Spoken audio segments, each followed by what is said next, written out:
13h, 14h. Europe 1, 13h. Avec vous, Mickaël Dorian, et nous accueillons tout de suite vos deux débatteurs pour décrypter et éclairer l'actualité. Paul Melun, écrivain et essayiste, et Raphaël Steinville, directeur adjoint de la rédaction du JDD. Bonjour à tous les deux. Bonjour. Bonjour Mickaël. C'est la première fois que des images montrant Rom Braslavski et Eviatar David, deux otages toujours retenus dans les tunnels du Hamas, sont dévoilées.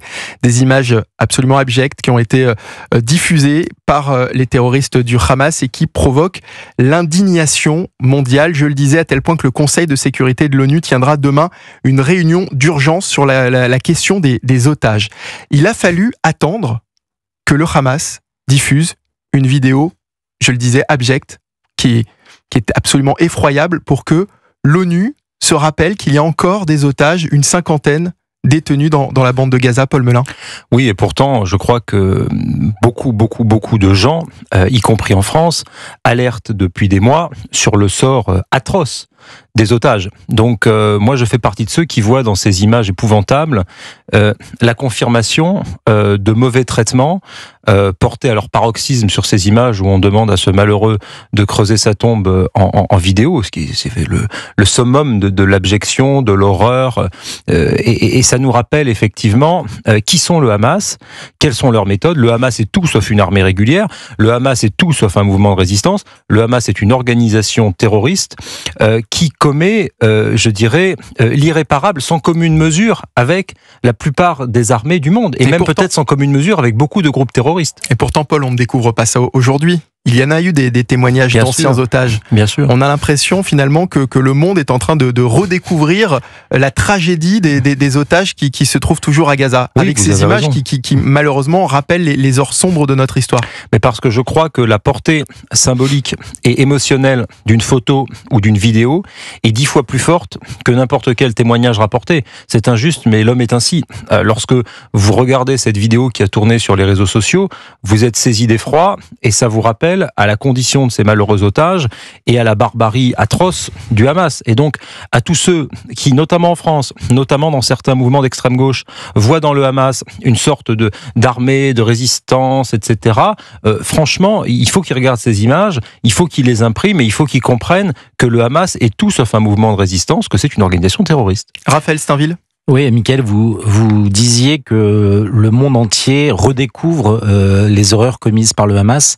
Malheureusement, j'y mettrais un bémol parce que un certain nombre de personnes, à commencer par des élus LFI en France, tombent dans le piège du Hamas. Vous avez raison. Ces vidéos, elles avaient pour objet, puisque ce sont des vidéos de propagande, elles avaient pour objet de faire la démonstration que si les otages souffraient de malnutrition, s'ils avaient la peau sur les os, s'ils étaient si cadavériques, c'est précisément parce que ils souffrent de la même manière que les populations gazaouites. Et en fait, un certain nombre d'élus de LFI reprennent cette propagande, reprennent cette idée que il y a une sorte d'égalité entre le sort des otages et le sort de la population gazaoui. Sauf que sur la même vidéo, on voit aussi les terroristes, notamment ceux qui sont pas du tout dans cet état-là. Je sais bien, mais c'est en tout cas l'objet de cette vidéo, la manière dont elle a été conçue, pensée par le Hamas et le djihad islamique, c'est précisément pour accréditer l'idée que Israël affamerait la bande de Gaza. On l'a vu à travers un certain nombre de photos qui ont été relayées de manière insuffisamment précautionneuse par nombre de médias qui sont venus donner du grain à moudre à la propagande du Hamas. Moi, c'est ça qui m'intrigue, c'est que effectivement ces images sont horribles et pourtant il en est encore en France et probablement aussi dans le monde pour souscrire à la thèse et au discours, à la propagande du Hamas. Alors Emmanuel Macron a réagi. Le président de la République a déclaré hier sur X une cruauté abjecte, une inhumanité sans limite. Voilà ce qu'incarne le Hamas. Les images insoutenables diffusées ce matin montrent des otages israéliens détenus à Gaza et rappellent avec horreur. Nous pensons avec émotion à Eviatar David et Rom Braslavski, à tous les otages encore retenus ainsi qu'à leurs familles et leurs proches plongés dans l'enfer depuis plus de 660 jours. La priorité absolue et l'impératif pour la France est la libération immédiate de tous les otages. Emmanuel Macron rappelle que la priorité de la France, c'est la libération de tous les otages. À la fin de ce message, il parle même également, encore une fois, de la reconnaissance de l'État de Palestine, en disant qu'il n'y a aucune ambiguïté dans cette perspective politique que nous portons. Nous exigeons la démilitarisation totale du Hamas. Ça veut dire que les conditions fixées il y a quelques semaines, il y a quelques mois, par Emmanuel Macron, conditions sine qua non à la reconnaissance de cet État palestinien, ces conditions, elles avaient à un moment donné totalement disparu. Et il a fallu aussi que cette vidéo apparaisse. Emmanuel Macron est-il finalement, encore une fois, peut-être, en train de réagir à l'émotion ? En tout cas, les conditions qu'impose la France et qu'impose un certain nombre d'autres pays de la communauté internationale pour un cessez-le-feu et pour la reconnaissance d'un État palestinien, elles n'ont pas varié. Moi, j'ai mémoire avoir commenté ici même les déclarations du président de la République au moment où il apprenait la reconnaissance de l'État palestinien. Il a fait une série de tweets ce jour-là, et dans les tweets, il y avait une liste à la Prévert avec marqué démilitarisation du Hamas, retour des otages sains et saufs. Oui, donc lorsqu'il a déclaré officiellement qu'il reconnaîtrait l'État de Palestine aux Nations Unies au mois de septembre, ces conditions avaient totalement disparu. Il l'a pas dit à ce moment précis, mais moi je juge sur 6 mois ou sur 1 an. Je peux pas vous donner une seule semaine ou un seul mois où il n'est pas appelé à la libération des otages. Donc on peut pas dire, moi en tout cas je peux pas dire honnêtement qu'aujourd'hui il dit qu'il est pour la libération des otages parce qu'il a vu cette vidéo, mais qu'il le disait pas il y a 15 jours. Ce serait faux. Il a appelé à la libération des otages depuis le début. Je ne dis pas qu'il n'appelait plus à la libération des otages. Non, mais Emmanuel Macron conditionnait la reconnaissance de l'État palestinien à un certain nombre de conditions, à commencer par la libération des otages et il semblait ne plus en faire une priorité. Exactement. En tout cas, dans sa communication, lorsqu'il a annoncé vouloir reconnaître l'État de Palestine en septembre devant l'Assemblée de l'ONU, ces conditions, en tout cas, n'apparaissaient plus dans le communiqué que l'Élysée a fait paraître. C'est à croire qu'on est une nouvelle fois dans un grand numéro de contorsionnisme du président, avec un certain nombre de têtes à queue qui nous laissent souvent perplexes. Pourquoi a-t-il fallu qu'il redécouvre ces vidéos pour finalement rappeler ces conditions impératives à la reconnaissance de l'État palestinien? Et pour autant, il y a toujours une sorte de flou, parce que c'est vrai. Est-ce que le président renonce en l'état à reconnaître l'État de Palestine en septembre? Je n'en suis pas sûr. Écoutez justement ce que disait sur ce sujet Enfelder, qui est le porte-parole de l'ambassade d'Israël. Il a critiqué le paradoxe dans les positions d'Emmanuel Macron. Il était l'invité de Trina Magdine ce matin sur Europe 1. Il y a une semaine, il y avait une déclaration de la part du président Macron de reconnaissance d'un État palestinien.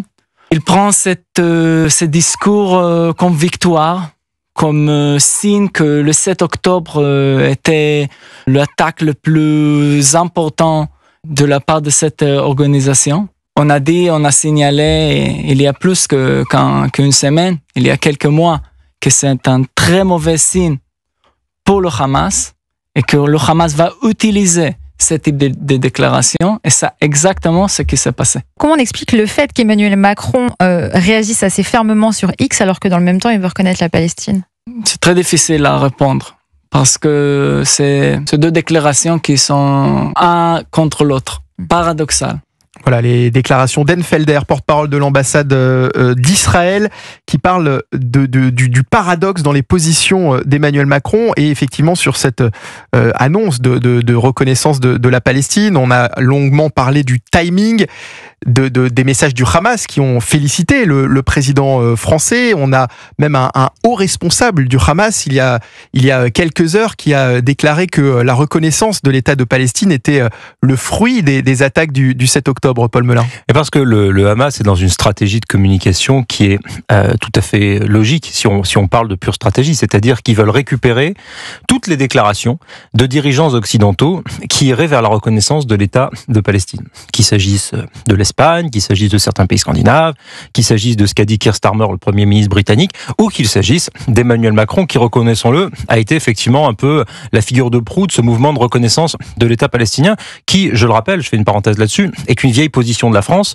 qui, depuis 1967 et la conférence de presse de De Gaulle, en passant par Chirac, Mitterrand, Sarkozy, Hollande, a toujours été la solution qui a prévalu, solution à deux États. Donc la France reste fidèle à cette position-là, et le Hamas utilise cela pour essayer de légitimer son action terroriste du 7 octobre. Mais ça ne dupe personne. Il n'y a pas une seule personne en Occident qui prône la reconnaissance de l'État palestinien, en tout cas pas un dirigeant, et qui imaginerait cet État palestinien dirigé par le Hamas. Enfin, ce serait une menace pour la survie même d'Israël, une menace à l'intégrité territoriale, à la souveraineté d'Israël, et la menace de représailles futures. Donc, évidemment, moi je pense que la reconnaissance de l'État palestinien n'a aucun sens si ça passe pas par une démilitarisation du Hamas. Mais lorsque pas sûr que le Hamas en ait réellement conscience, hein. Ah ben bien sûr, mais enfin, même s'ils en avaient conscience, ils ont tout intérêt à dire ah bah regardez, quelque part on est soutenu quasiment par les dirigeants internationaux, ce qui n'a aucun sens, parce que il y a évidemment aucun dirigeant de la communauté internationale qui est présent aux Nations Unies, d'Europe de l'Ouest en tout ça cas, renvoie qui un va problème être le de soutien timing du Hamas. Ça renvoie à un problème de timing. Oui, et malheureusement, il faut ajouter que ce qui est inconcevable, c'est de considérer que Israël puisse négocier avec le Hamas, parce que c'est ça le nœud du problème, c'est que le Hamas s'est créé sur la conviction, sur la foi que leur horizon c'était la destruction d'Israël. Donc comment imaginer aujourd'hui que cet État palestinien, qui est en réalité un État Hamas, compte tenu du poids que l'organisation terroriste a non seulement à Gaza mais également en Cisjordanie, puisse être l'interlocuteur pour l'État d'Israël? C'est comme négocier avec celui qui veut vous tuer. Alors un mot juste avant la pause, réaction également sur ces près de 600 anciens responsables sécuritaires israéliens qui appellent Donald Trump à faire pression sur Benyamin Netanyahou pour faire cesser les opérations militaires dans la bande de Gaza, car selon eux, les otages ne peuvent plus attendre, Raphaël Steinville. Oui, c'est un front nouveau qui s'ouvre pour Benyamin Netanyahou, parce que ces responsables ces anciens dirigeants de Tsahal dénoncent pas uniquement de Tsahal d'ailleurs, hein. Des responsables également du Shin Bet, c'est beaucoup plus large. Dénonce l'absence de vision stratégique de Benyamin Netanyahou. Je pense qu'il faut pouvoir entendre ces critiques qui sont nombreuses, qui font écho également à la détresse et à la douleur des familles des otages encore détenus par le Hamas.